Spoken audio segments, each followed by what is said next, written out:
Good morning and welcome to Take 10 for the end of February.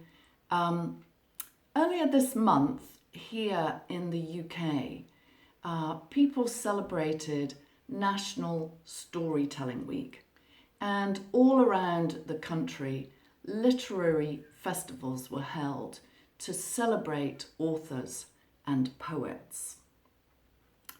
Storytelling is essentially the process of using both fact and narrative to communicate something to the listeners. Telling a story is a little bit like painting a picture only using words instead of paint.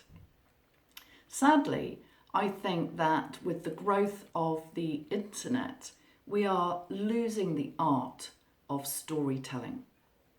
At one time, our history, our heritage, our traditions were passed on from one generation to another in verbal form, using songs or chants, poetry, hand gestures, or theatrics.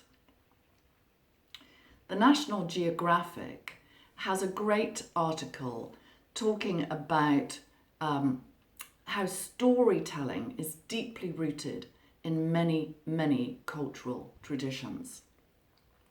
The native Hawaiian word called mo'olelo is a word used for story, but it also carries with it a sense of history, of legend, of tradition. It comes from two words, mo'o meaning succession and olelo meaning language or speaking. Traditionally, native Hawaiian storytellers who knew history and genealogy were honoured members of society.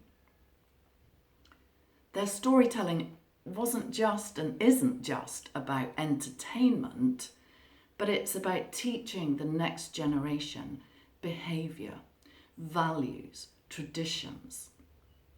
In African culture too, this is an important tradition. Prior to the development of paper and ink, stories helped to convey thoughts and beliefs and feelings.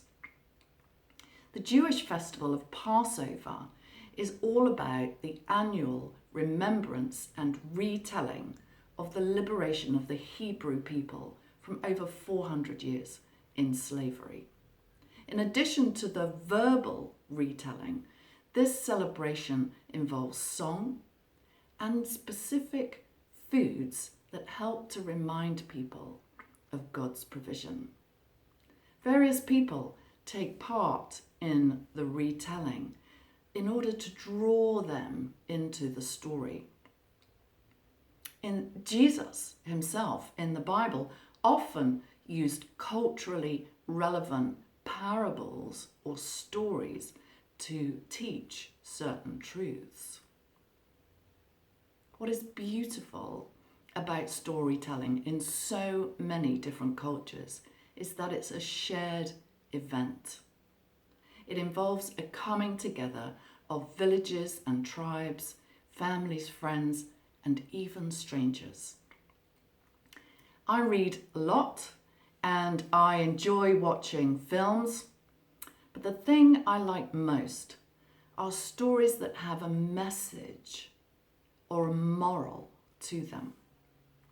One of my favourite children's stories is called You Are Special by Max Lucado. It tells the story of a master woodcarver, Eli, who makes little wooden people called Wemmicks. All day, every day, the Wemmicks carry round a little box full of golden stars and grey dots. They stick the golden stars on the people that they think are talented or beautiful.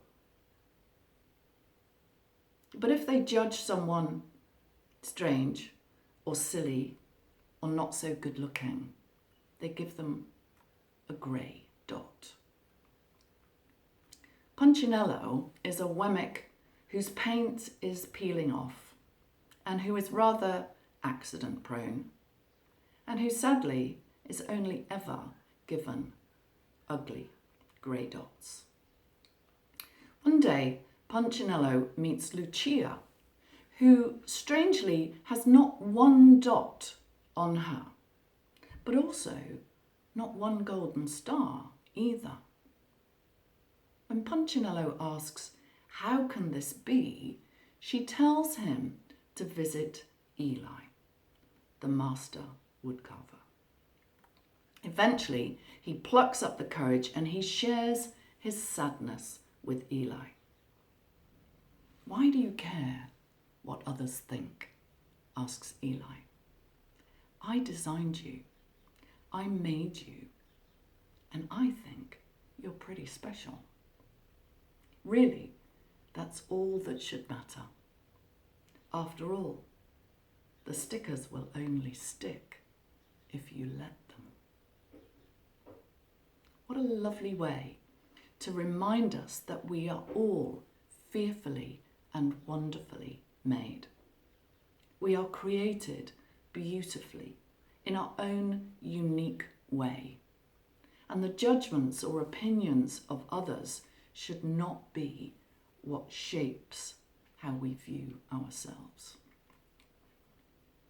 I wonder if you have a favourite story, maybe one from your own culture, maybe in the form of a book or a film or a poem. What is it about that story that you like? Does it inspire you in some way? Does it make you laugh? Or maybe move you to tears? I would genuinely like to hear about your favourite story. I hope you have a great month.